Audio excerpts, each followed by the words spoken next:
Don't you feel ready to get together? Wouldn't it be amazing to spend time in person, connecting, meeting fellow Wise Squirrels, with sessions being led by true ADHD and additional subject matter experts? Visit wisesquirrels.com/gathering or just visit wisesquirrels.com. Get the details before we fill up.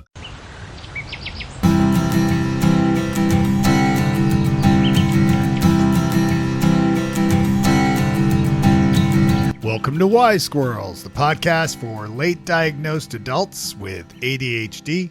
I'm your host, Dave Delaney.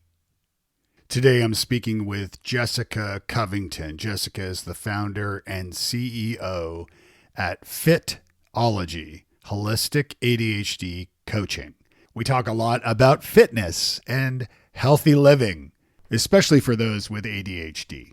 Before I jump into the interview, I did want to mention a couple of things. You'll have to excuse me if I forgot that I already read this review of the podcast, but I wanted to give a special shout out to Renu Peterman. This is just such a nice review she wrote. I'm a new listener and I feel like a kid in a candy store as I check out the topics and guests you've assembled. As an ADHD coach, I understand the incredible power of understanding our brains. You have such a talent for breaking down your ADHD experience in a relatable way while giving us some neuroscience and education along the way. Keep it coming. And I want to thank Renu. I want to thank everybody who has left a review. Again, I know I say it all the time, but your reviews really do matter. They matter to me personally, but they also matter to helping other Wise Squirrels discover the podcast. And for that, I want to thank you. In addition to leaving a review, which of course is free and doesn't take much time, some folks like to support the show by becoming Patreon members. Patreon members are those who, for the cost of a coffee once a month, subscribe to the show and support me. And this week we have a new Patreon subscriber, Jennifer. Jennifer, you are amazing. And I want to especially give you a shout out. Thank you for spending a few dollars each month to support the show and to support what I'm doing here. Hey, this is right now very much a passion project, but I'm also feeling more and more like this is a mission as well. And the fact that I see reviews, I receive your emails. I don't read your emails on the show, but I do want to thank you for those. I never know whether they're personal, so I don't want to out anyone or make you feel uncomfortable. But I really do appreciate hearing from you. I especially appreciate your support from financially supporting the show. If you're a potential advertiser or sponsor and you would like to sponsor the show, get in touch. I have some opportunities for you. And last but not least, I want to also add that I love people. I love meeting people. I love bringing people together. If you know me personally, you know that I have a pretty big history in organizing different events. I wrote a book called New Business Networking, all about networking nicely, doing it the right way. And since being diagnosed with ADHD and being medicated and treated and in therapy, I have really started to connect the dots and tap into where my true strengths are. And certainly this has been a process most of my life. Certainly that's why it's part of the Root Down, that presentation that I've talked about before and you can find on the website. But I've learned that tapping into my strengths now with this extra focus and support is especially impactful. And it has led me to realize that I want to bring us together. And if you go to wisesquirrels.com/gathering or just go to wisesquirrels.com and you'll find the link there, click that link and let me know if you're interested in a Wise Squirrels gathering, a retreat that will bring a small group of us together with ADHD experts and where we can learn more, connect with one another, and relax a little, plan a little, connect. It's going to be special. Again, go to wisesquirrels.com/gathering and you can get details on that. Okay, let's get on with the show. I'm Jessica Covington. I'm a holistic ADHD coach working and living in Atlanta, Georgia, but working all over, thank goodness, for technology that allows me to help clients across the country and even across the pond. Nice. And tell me a little bit about that. So what led you to Fitology? And where can folks find you, by the way? It's fit-ology.com. Is that right? That's exactly right. Okay. Fitology.com. What led me to this was my son's diagnosis when he was about 7 years old. We found out he had ADHD, and I am a researcher by nature. So I jumped into all the literature I could find, trying to understand his mind and how to help him. And I quickly began to realize a number of things. The first was how familiar it all sounded, which is what led to my own ADHD diagnosis about a year later. Second, that I guess because of my background in dance, I was looking at all of it through sort of a physical fitness, body-mind connection lens. I also started to see that everybody else in the field was going about the whole thing top down. They were going at the brain first to try and get the body to cooperate. Yeah. And maybe it's the ADHD. Maybe I would have been a natural contrarian anyway, but I knew I could do it backwards because I know that body and mind are always connected. So I thought, I'm going to give this a shot, going body first to get the brain online. And then the fourth thing I realized, especially as I transitioned into working mostly with adult women in ADHD, is all of the shame and stigma that is attached to it and what that does to us as people and how it really dims our light. So part of what I want to do in this realm of coaching is to help people shed that shame and stigma so they can really bring their gifts to bear in the world and do good things. And what is the background in dance? Tell us a little bit about that. Well, I started when I was 3, and I just never was able to really get away from it. I've been dancing ever since. Majored in it in college, so my college degree is in dance.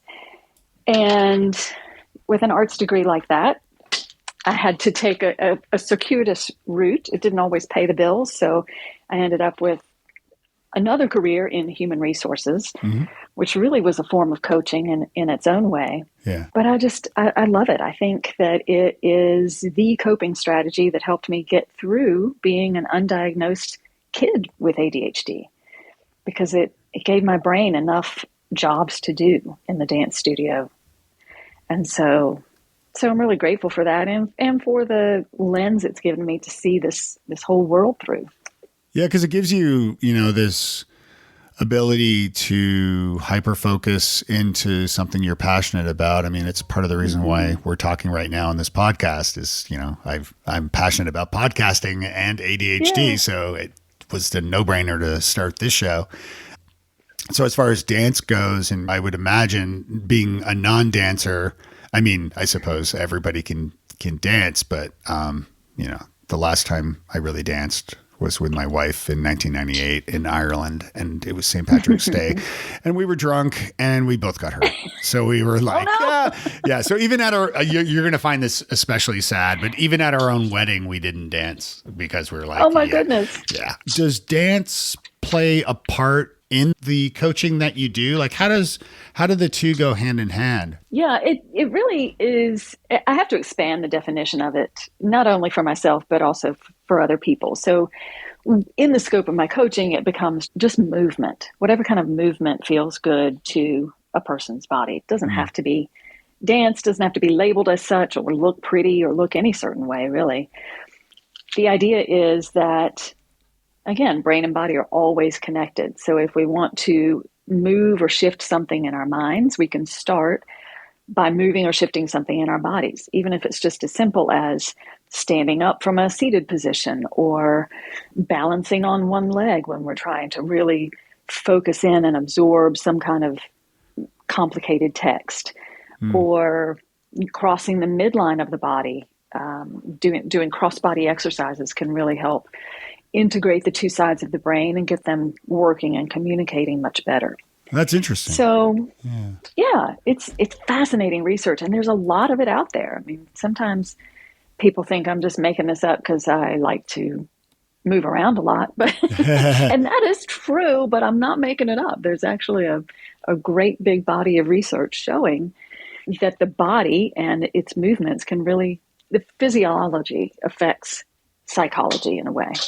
Yeah, and I can see how that would be the case, right? Like, for example, just even the idea of getting up and like going out and walking the dog and clearing my head. I mean, that alone has been incredibly helpful for me, just to get out of the house and stretch my legs and walk the dog. And if you're walking outside, that incorporates the sunlight and the green time and the visual tracking, the movement of the eyes from side to side, which reduces anxiety. Yeah. You get that change of scenery and a broader perspective. So good for you. Yeah. And also exercise too, even base level exercise, like going for a walk, like exercise. We know that, at least, and again, not a doctor, nor do I play one on the internet, but, my understanding is with exercise, that does help. I mean, it helps everybody, obviously, but with ADHD especially, it can be helpful. Absolutely. Yeah, yeah. So what does that look like? So if you're working with a new client, let's say you're coaching a new client and she has late diagnosed ADHD and has just found out, and she's trying to kind of get her life. She's hopefully seeing a therapist and hopefully perhaps on medication for the ADHD, and she's got that sort of sorted out. She's talking to you. What does that look like? What would that look like as far as, what steps would you take to help? I love it when people can access those other tools as well. Sometimes people will ask, well, do I need both therapy and coaching?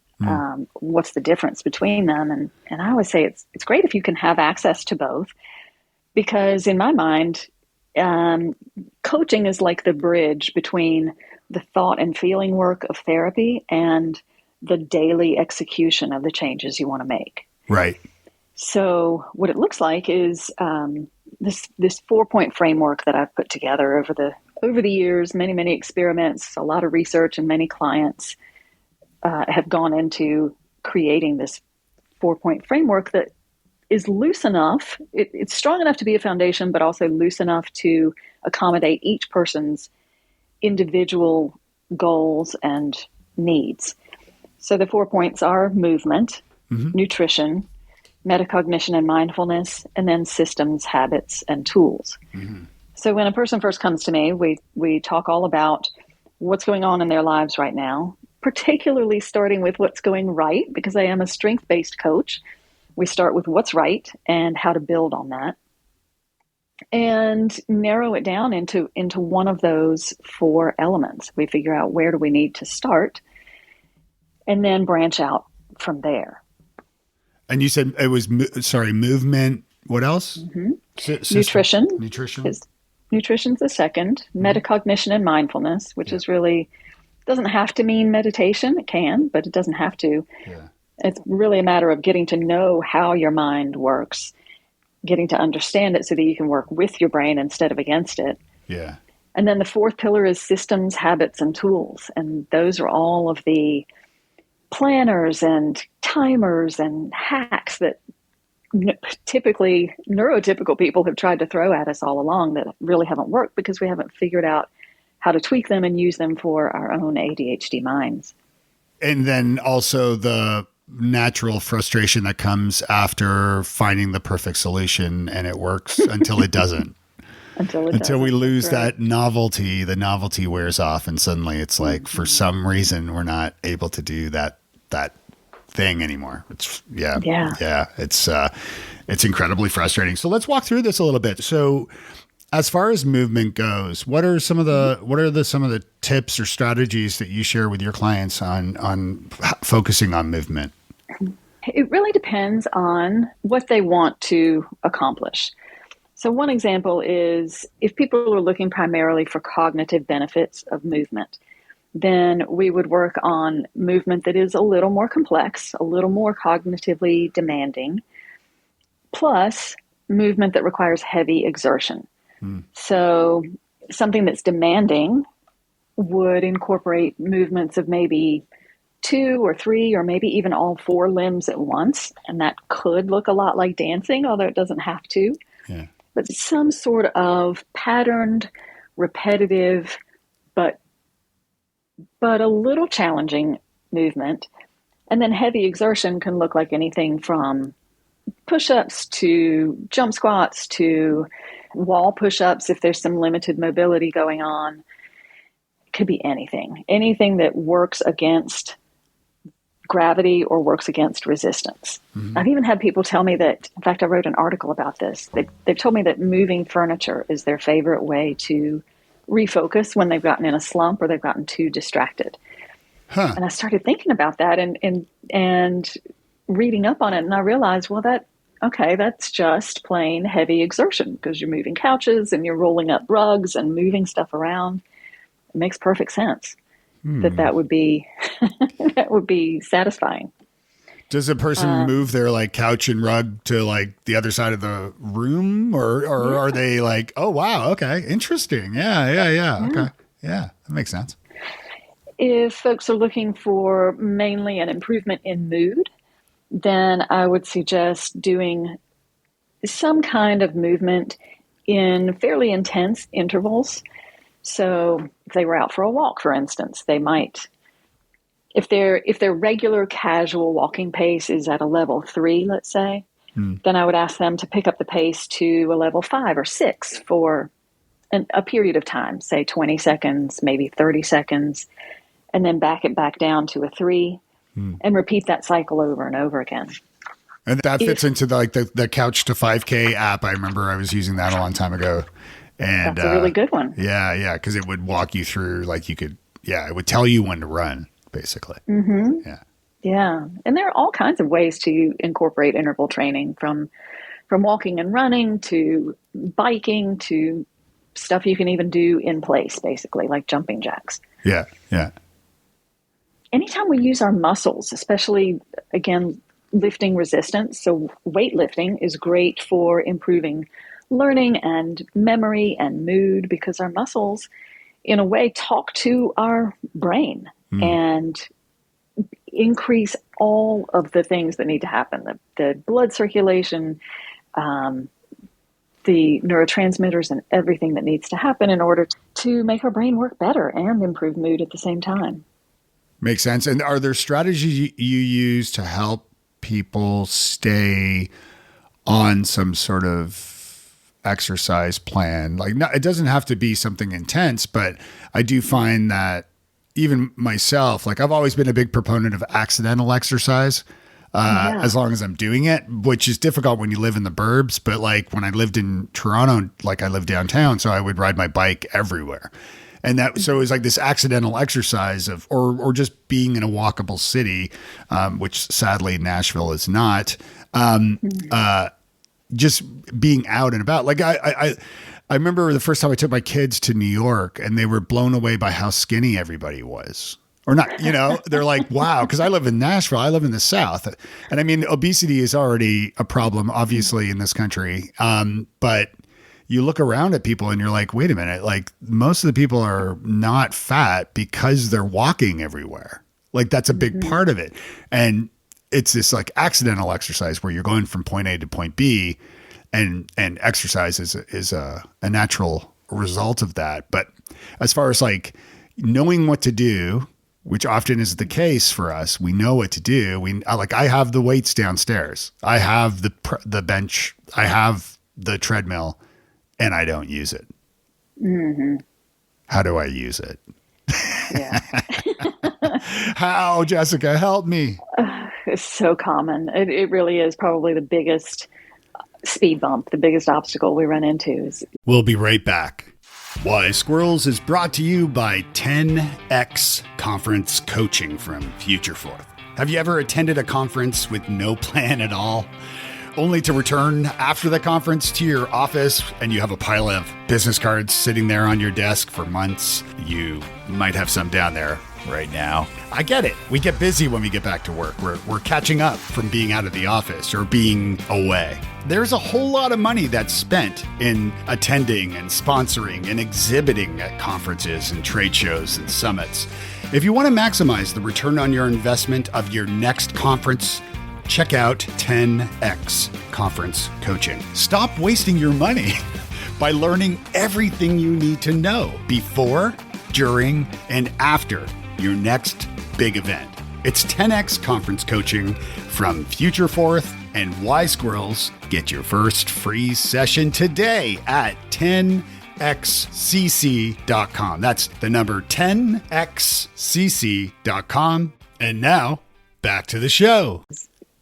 Folks can get really excited about it at first, but then have trouble keeping the pattern going. So yeah, there are a number of strategies, and I always start with just making a 1% change.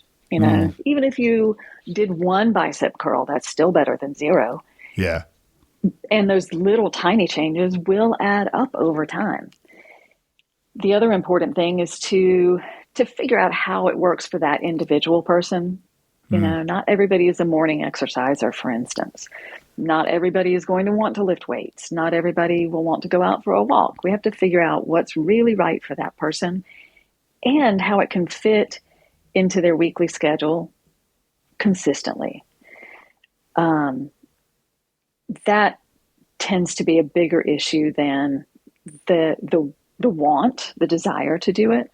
People almost always want to do it, but they lose control of their calendars, or they just aren't able to figure out logistically how to sneak it in. So sometimes that accidental exercise really does come into play. You know, instead of, I was talking to a client the other day, a mom whose kids are in soccer. And so we were talking about what to do when she misses her noontime yoga class. And she's got soccer with the kids in the afternoon. It was pretty simple to figure out, well, she doesn't have to be right there at the soccer field or pitch, I guess it's called, the whole time. She could go for a walk at that point, or, you know, sneak off. And if she finds a place that she feels is private enough, she can do some yoga there, or any number of things. I love to tell folks to have a plan B for when things get disrupted, whether it's work stuff or exercise stuff or anything else. So a lot of times we'll just have that plan B in the back of our minds in case what we were trying to do gets disrupted. That's not only a great practical tip, but also sometimes can appeal to novelty and our love of new things and shaking up the routine a bit. So even sometimes when people are just getting bored with doing the same old workout routine, they whip out their plan B, and all of a sudden it's a little bit shinier, a little bit brighter and newer, and it's a little more fun. Yeah. No, that makes a lot of sense. So getting into that movement, and then shifting into the nutrition side of things. Like, one thing that I've struggled with is excessiveness. And it used to be, like, I'm 4 years sober. So it used to be with beer or, you know, whatever, like cigarettes when I smoked 25, 30 years ago. But what I learned over time was that because of my excessiveness, I didn't realize that, like, that's why I was finishing all the kids' leftovers. And so I would eat all my food, all of my wife's food that was left over, and then the chicken fingers and then the fries because they were left over on the kids. I'm like, you're going to eat that? And I would eat that all too. So as far as diet goes and nutrition, what are your thoughts and strategies there? Yeah. It's such a complex issue. I find that mindfulness and metacognition comes into that a lot because sometimes, like in the pattern you just described, sometimes what's going on is either a search for more dopamine by getting more and more and more food, or it's just a simple lack of awareness. You know, maybe the mind is distracted thinking about something else, and the hand is picking up the fries without even really giving it a lot of thought or tuning into what's happening. when I talk about nutrition in my practice, it may result in weight loss at some point, but that's never the goal for us. So I don't do any sort of weight loss regimen or programming. Right. Instead, what I love to do is help people add in foods that really support brain health, and in particular ADHD brain health. We're finding more and more now that ADHD bodies tend to be naturally a little bit low in certain nutrients that can easily be found, preferably in foods, and if not in foods, then in supplements, of course, with doctor's approval. Magnesium is a great example of that. We just tend to run a little low on magnesium. It's a great central nervous system calming agent, but we're low in it. And certain ADHD medications can lower it even further. So especially for those that are on meds, we want to talk about getting enough magnesium. Water is another huge one. A hydrated brain is a healthy brain. So we have to be sure one way or another we're getting enough water. Even if it needs to be flavored, even if we need a different flavor every day to keep it fun and fresh. Yeah. We've got to get the water in.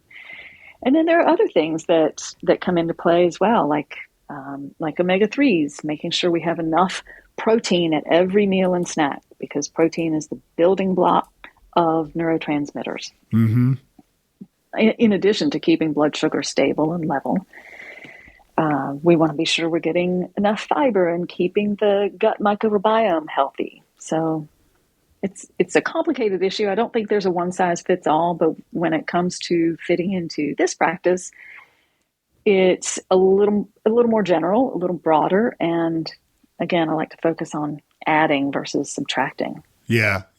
I've learned over the years, I forget where I read it. It was a healthy mind book. And it was about how if you feel hungry,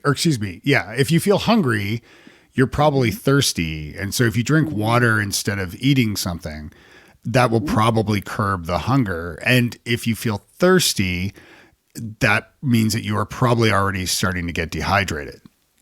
Yeah. So it's like the first sign of thirst is actually hunger as opposed to thirst, if that makes sense. It does make sense. And it can be especially challenging for those of us with ADHD, because a lot of times we either have trouble tuning into those internal cues of hunger and thirst, or we might notice they're there, but we're so busy doing something else or distracted by something else that we don't take time to attend to them. Right. So that comes into play as well. And then with metacognition, so we're eating better. What were some of the, I mean, you mentioned some supplements like magnesium and what was the other thing you said? Sorry. Omega-3s. Yeah, omega-3. Yeah. So like I take fish oil every morning. And of course my stimulants as well. What are the other, like, what are some of the foods or things that you recommend people not miss? I know it's not a one size fits all and it's different strokes for different folks, but generally speaking, is there stuff that would benefit us to eat 4 apples a day instead of 1? Or well, I don't know. What are your thoughts? Coming back to that protein, we want to be sure that we're getting enough of that from any source. My particular personal preference is plant sources, but protein can be found in a lot of different places. Foods that are rich in vitamin B are really important for everybody, but especially those of us with dopamine challenges. Iron-rich foods, things that are high in fiber. What are some examples of the foods that you're talking about? Oh, gosh. Well, B12 can be found in almost anything that has protein. Leafy greens, lots and lots of vegetables, everything colorful. Everything from berries to sweet potatoes to beets. I mean, it's almost like the basic guidance you would hear from anybody well-schooled in how to eat a balanced diet. Look for lots of color, look for lots of vegetables, try to stay away from the processed stuff as much as you can, stay away from the unhealthy trans fat type fats, and stick with the healthier ones instead, like coconut, avocado, olive oil. Yeah. It's amazing, isn't it, that like we all know this or we probably do. And yet it's still a problem Yeah. for so many people. I like, it's just, it's weird. It's like, I almost think of it like when I smoked cigarettes and tried to quit. And when I was so many times trying to quit and failing, but knowing like, God, like I don't want to smoke anymore. Like I do not want to smoke. I'd even take like a half a pack of cigarettes and crush it up and throw it in the garbage and be like, that's it, I'm done. And then like be at the store buying cigarettes again. But it's almost like that. It's like, we know the Doritos are not helping us in any possible way. And yet we're like chomping away. Like I know that there's plenty of science and design in these highly processed foods that, I mean, they like technology. They're designed to be addictive. They're designed, the crunch, the color, the sound, the smell, the flavor, like it's all designed in these foods to be addictive, which is insane to me and pure evil. Yes. But it's there. And yet there I am, having a Dorito chip or something. Mm-hmm. What do you recommend people do in that moment when they're trying to make those changes? And yeah, your client, she's trying her best and she's, obviously we're giving herself grace and we know like it's not always possible to do things, but we're hungry. So we open the kids' leftover chips and eat those. Like, how do we stop ourselves? Yeah. This is one spot where that shame we talked about really comes into play. Even though we know that big food is engineered to draw us in and keep us eating more and more. Yeah. Somehow we forget that part in favor of telling ourselves these negative messages about, oh, I should put this down. How can I be this way?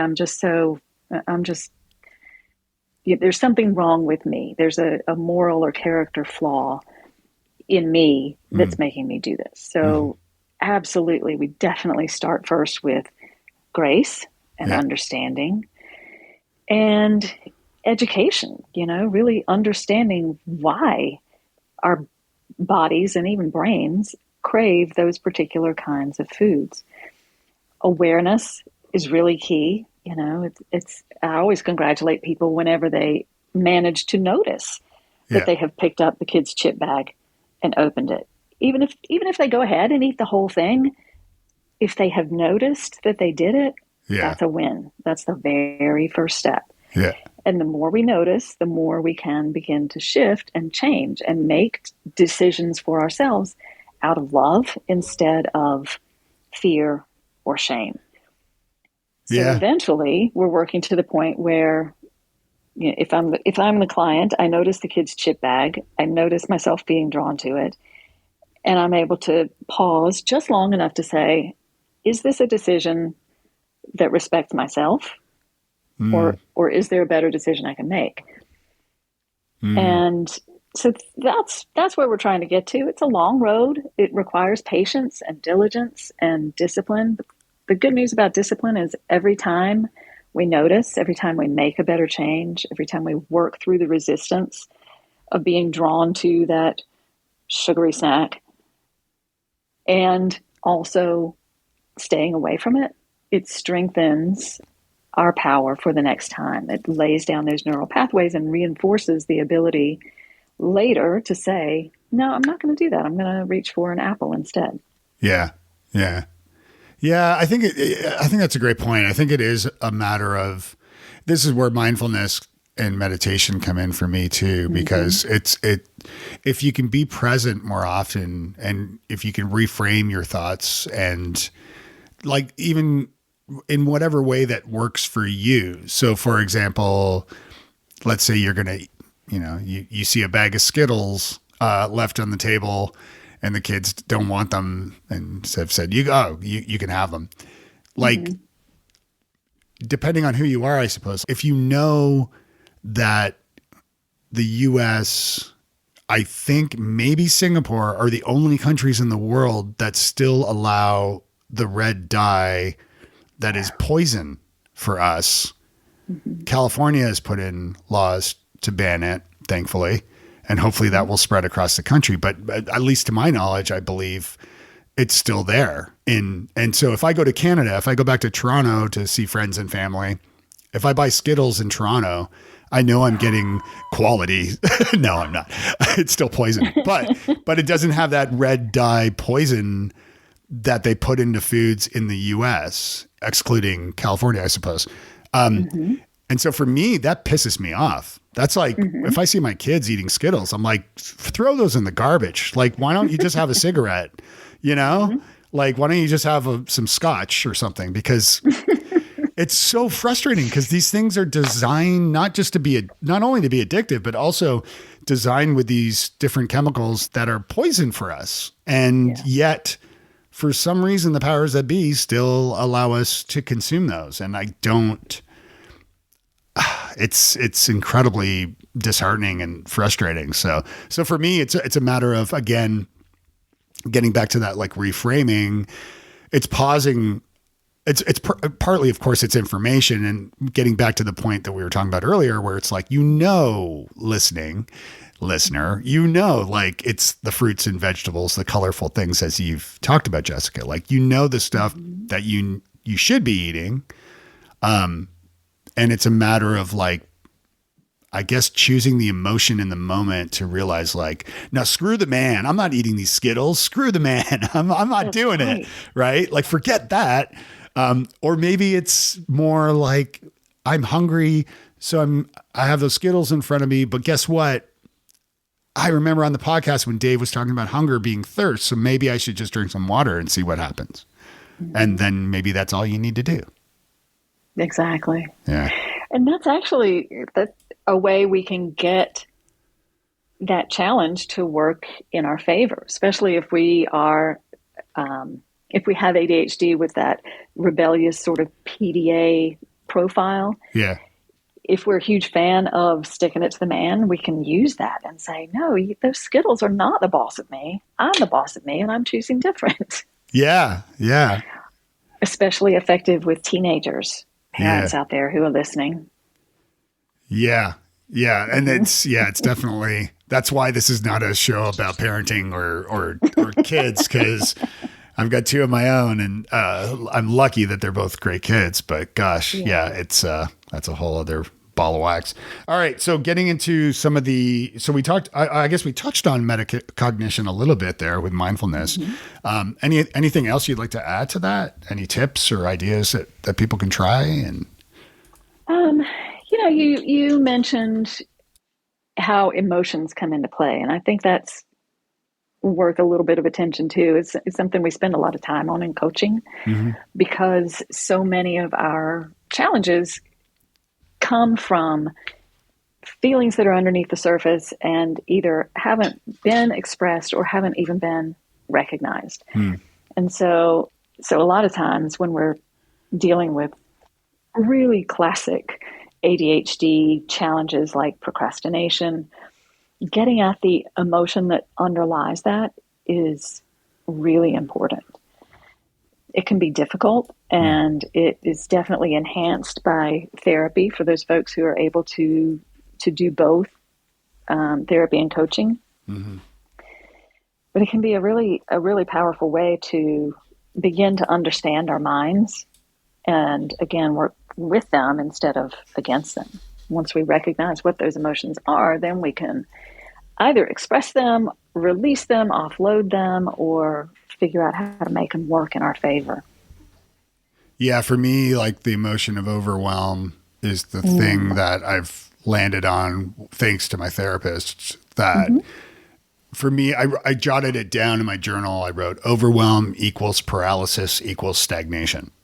Yeah. And then I wrote overwhelm is the enemy for me, because when there's too many options, and I think it gets back to working out for me, where I have all these different weights and bands and stuff, and I just sometimes don't know where to start. And instead of figuring out starting, like instead of choosing to start, maybe I stick with the overwhelm, and then that overwhelm leads me to not do anything as it pertains to that piece. So that paralysis, and then I'm just stuck, and then it's been months and I haven't done anything. And that's that stagnation piece. Yeah. Yeah. The lack of clarity really gets in our way. Yes. When we're clear, for instance, we've had somebody plan out a workout the day before or week before or whatever, and you know exactly what you're going to do, you know exactly which equipment to use. Mm-hmm. You can get in there, get it done, and boom, boom, boom, it all works fine. Yeah. But without that clarity comes in the overwhelm and so many micro decisions to make that feel exhausting. And then we probably start telling ourselves all kinds of things about what that means. Lies about what it says about our character, that we can't just go in there and throw together a workout. Yeah. Yeah. That's true. That'll be a sure way to stop anybody. Yeah. And then you talked about systems, right? The SHT acronym on your site. Tell us about that and kind of how that piece fits into that. Mm-hmm. I don't see how anybody at all can function today without some kind of calendar, but not every calendar works for every person. So we have to find customized ways to keep track of all the things that we need to do and all the times that they need to get done. This is especially true for the people I work with, who tend to be busy moms, often with jobs of their own, plus households to manage, and lots of, they're functioning as the executive function for other people as well as for themselves. Mm. So we work really hard to find the right solution for each person. Often that's a combination of digital and analog tools. So, carrying around a notebook as well as a phone with a digital calendar. We also work on simplifying and creating systems and routines for recurring events, like getting ready to go in the morning, or creating a meal plan for the week, or really anything that needs to be done on a regular rotating basis. We try to take out the fat, bring it down to its simplest, cleanest version, and of course, recruit help whenever we can to get everybody in on the action. But we just try to make it as seamless as possible so that it can be repeated without too much effort and with that clarity that we talked about to reduce the overwhelm. There are all kinds of different tools we can use, from apps to whiteboards to all kinds of number of things, both tangible and intangible, that can help us get all of our stuff done in a timely manner. One example that comes to mind is that a lot of times people with ADHD have a tough time imagining time.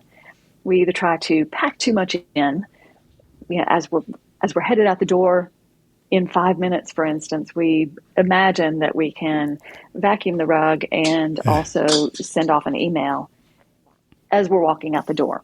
Right. It just doesn't work that way. And sometimes that's the result of literally being unable to perceive time in the way that other people do. So a tool that we might use in that case is something that allows the person to visualize time. So whether that means we write it out color-coded on graph paper, or we use blocks. A lot of times, have you ever heard of base 10 blocks? Kids use them often for... Base 10? Base 10 blocks are used for learning math most of the time. Okay. But they can also be really important for visualizing time. So if we imagine that each red block is 5 minutes, and we can string those together to touch and feel and see how long 30 minutes really is. It's 6 blocks long versus 1 block long. And we can then begin to see more easily what's going to fit into 1 block versus 6 blocks. So it sounds really simple and sometimes even silly, but it's real for those of us who have trouble imagining time. And putting it in our hands helps to make that more concrete and easier to work with. Yeah, I like the idea of visualizing it or looking at it differently, because certainly time blindness is very real, and it's something I definitely have for periods. It's fascinating. I'm kind of the opposite in that, like, as far as sort of the cliche being late for things, I'm always early for things rather than late, because I'm anal about punctuality. But I think it's mainly because of the coping mechanisms I put into place. I would blame, like, my dad always making me be punctual and things as a kid. And now I'm like, well, I think I've actually learned it as a coping mechanism to make sure. So for example, if I'm going to a meeting, I won't show up in the office to meet the person or at the coffee shop or what have you until the time I'm supposed to be there, because I'm not going to get there and sit in the waiting area for an hour like a freak, right? Like, and I also don't want to be rude too. Sometimes if you have a coffee meeting, the person that you're meeting might have had if they've planned it with you, like, they may have had another meeting before yours. And so you can walk in the coffee shop, and then there's that awkward moment when you see the person and you're like, oh, there was somebody, and you've now got to, like, go sit across the coffee shop and wait until it's your turn. And so I've experienced that both coaching myself in person and also being on both sides of that, I suppose.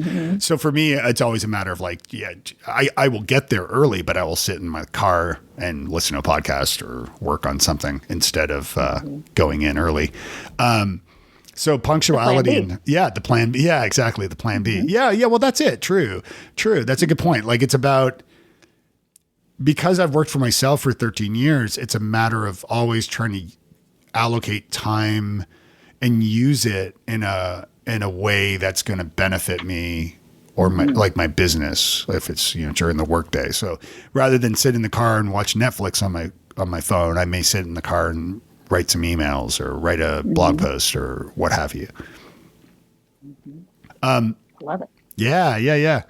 Oh, this is awesome. This is great stuff. This is fascinating. And with the systems and visualizing things, I think, you talked about the bricks. Are there other ways to visualize time that you find works well? Yeah, there are any number of visual timers out on the market right now that work for some people. I've had people tell me before that a round analog clock doesn't make any sense to them. But that if we were to take those same numbers and spread them out into a straight line, then it makes more sense. And that's like the simplest tweak. I have yet to find a clock that's a horizontal line left to right, but we can write it down. And we can make it work that way. And then draw in some digital tools as well. Yeah. I use like apps. Yeah. I was going to say, like, even an hourglass might work.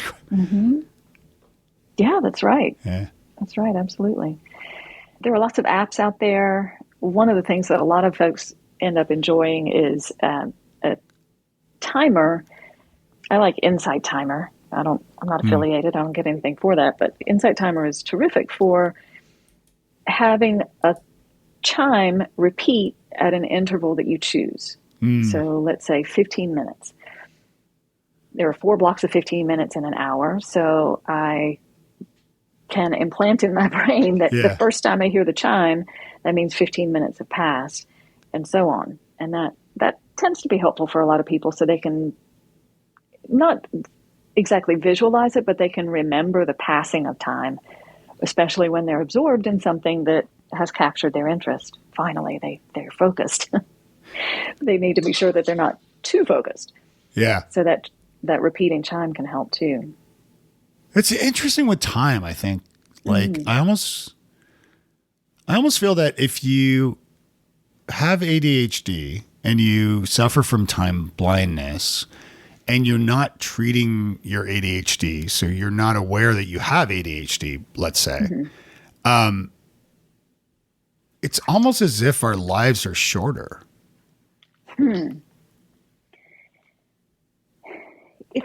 That's interesting. And I bet It's just my hunch. I bet that that's tied somehow to the dopamine and probably adrenaline cycle, the stress cycle. Because when we're under stress, the time horizon really shortens. You know, if there's a crisis right in front of us, we know that we can't afford to think about anything except solving this problem in front of us right this minute, right now. Yeah. But when we're feeling more relaxed, say we're on, vacation and we're looking out at the hills of Tuscany or some other beautiful scene and everything's wonderful, our friends and family are around, we're feeling terrific and relaxed, we don't feel that urgency to the moment. We tend to, the time horizon is much further out into the future, it seems. So I wonder about what you're saying. If having ADHD unrecognized raises our level of stress to the point that the horizon always feels very close and time feels much shorter. Mm-hmm. Do you think there's anything to that? I think you're spot on about that. And I think the way time goes by very quickly in matters when adrenaline is high. So for example, if you've ever had to call 911 for something, chances are you called again 30 seconds later asking, well, where's the ambulance or where's the police car or fire truck or whatever. So I feel like at that point of adrenaline, the time is just flying by. And I'm speaking from my own personal experience in calling 911 once, and that is exactly what happened. I was like, where the hell are they? Like, why are they not here yet? Now, this is child Dave. I was 11 at the time, and I had undiagnosed ADHD. So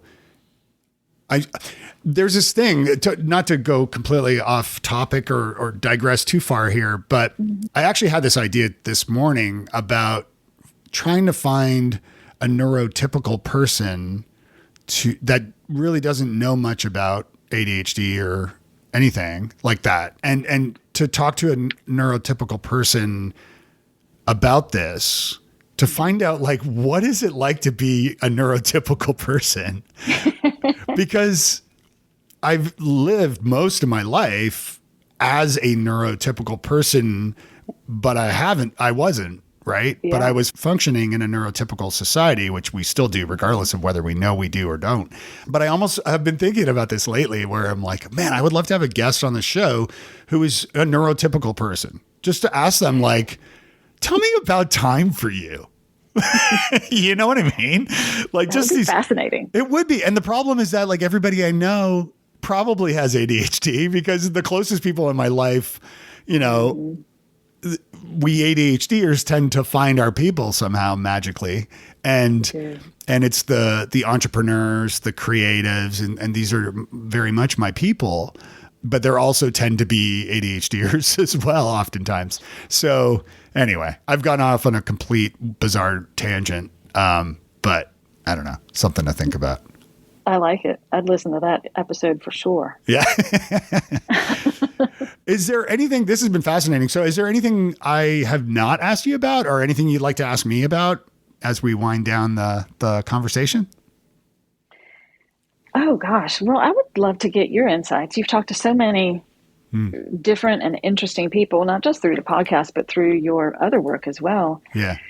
Do you find a common theme when it comes to the overlap of ADHD and entrepreneurship? Oh, definitely. Yeah. Yeah. Mm-hmm. So the studies that I've read, you're 60 to 80% more likely to have entrepreneurial intentions if you have ADHD, and you're nearly 100% more likely to start a business. Wow. And there's so much to unpack with that, but at the same time, it makes sense because you try to fit into a neurotypical world and work for neurotypical employers or what have you. And not to say it doesn't work out, because it often can. And especially nowadays when companies are providing accommodations and are more thoughtful about this. But yeah, I think there is definitely a correlation because even myself, like I went out on my own 13 years ago and it hasn't always been rosy and it's not always rosy. It's a roller coaster really. But at the same time, I always think that if I had a job with someone else, well, I could be laid off or fired too. So it's not always going to be rosy there either. So, it's not that I'm opposed to employment, but the entrepreneurs and business people that I know often seem like they have ADHD at least. I don't know if they do or don't. Yeah, that makes perfect sense. Mm-hmm. Do you find that too, like with your clients? About half and half, I think. Yeah. Roughly half of them are doing something on their own, and the other half are employed by someone else, and often struggling with that because of the expectations to fit into these boxes that we really don't fit in. Yeah. So I end up talking about careers a lot more than I ever thought I would. Well, but it does make sense. Like, and it does the companies and that now are the ones that are, like that specifically are hiring ADHDers or at least providing accommodations for folks knowingly rather than just to tick a box, but actually saying like, if I provide accommodations for this person because this is the way their operating system is, as I say, then they're going to do better work. Because it's not to say you can't have a job with ADHD. Obviously, many people do. And I did as well. If you're in a job where you bring, getting back to like the adrenaline piece and things like that, like if I think it's pretty common for people that work in high stress, like an EMT or something, are often ADHDers because they function really well in those moments of chaos when it's, they know what to do. They spring into action. And so, yeah, it's interesting. Did you have any other questions, comments, thoughts? I don't think so. That's a perfect segue to what I would hope to leave everyone with, which is that different isn't a bad thing. Different is good. And we need everybody's differences in the room in order to bring out the best in work teams, in families, in any group of people. Yeah, there's great power in self-knowledge for sure. Like understanding yourself and how you function, I think that's part of the reason why it's part of the route down this presentation that I've developed in my next book, hopefully, as I plug away at that. Well, this has been so much fun. Yeah. Sorry. Absolutely. Me too. I love the nod to the Beastie Boys with your thanks. Yeah. You gotta love the Beastie Boys. Jessica, this has been so much fun and really informative. How can people get a hold of you and learn more about your work and reach out? Well, thank you so much. I really have enjoyed talking with you. I am on the web at fitology.com, fit-ology.com, and there you'll find links to all the socials and the ADHD Strength Hub and everything that we're working on here. Awesome. Great. Well, I will make sure to include links in the show notes as well. Great. Thank you, Dave, and keep up the good work. I'm loving the podcast. Hey, if you liked what you heard today, would you do me a favor? Would you visit wisesquirrels.com/love? That's where you'll find links to become a Patreon by supporting the show. You can advertise on the show. You can also record an audio comment, question, or even email me a question that I can include in an upcoming episode. And you can even leave a little review to let me know how I'm doing. There's more there. wisesquirrels.com/love.